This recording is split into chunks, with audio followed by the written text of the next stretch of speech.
Hey, hope everybody's week's going well. Hope everybody made it through the storms that we had this week. Kind of crazy weather we've had. Has a lot of tree branches down, a lot of chainsaws working this week.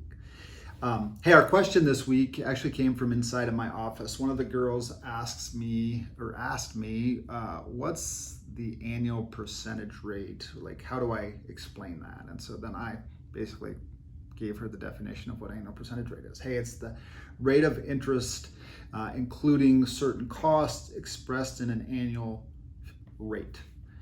And she said, well, what the hell does that mean? Thought that was a good question. So we're gonna dumb it down as much as we can. So in the mortgage world, back in 1968, in the truth in lending world, we as lenders were required to disclose what the annual percentage rate was. So on any mortgage transaction, you actually get disclosed the annual percentage rate, and you get disclosed the actual interest rate or the note rate.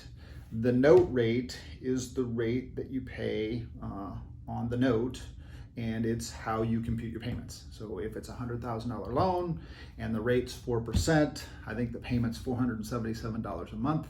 That's your note rate of interest. That will never change. Typically, if it's a 30-year fixed rate or a 15-year fixed rate, and that's what you use to compute what you pay each month in principal and interest payment.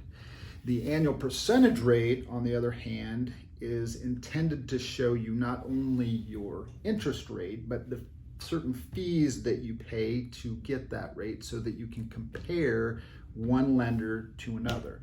So for example, if you have a $100,000 loan and you paid no fees to get that loan, there was no fees, which you would be happy about as a consumer, your annual percentage rate would be the same as your note rate because there's no cost to get that credit, okay?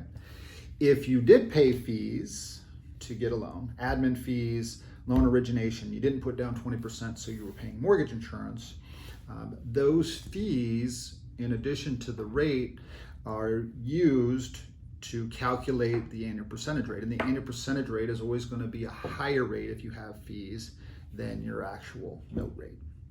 So hopefully that clarifies for some people the differences between the two and dumbs it down to a level where it's easier to understand. As always, we love your feedback, so hopefully everybody has a great week.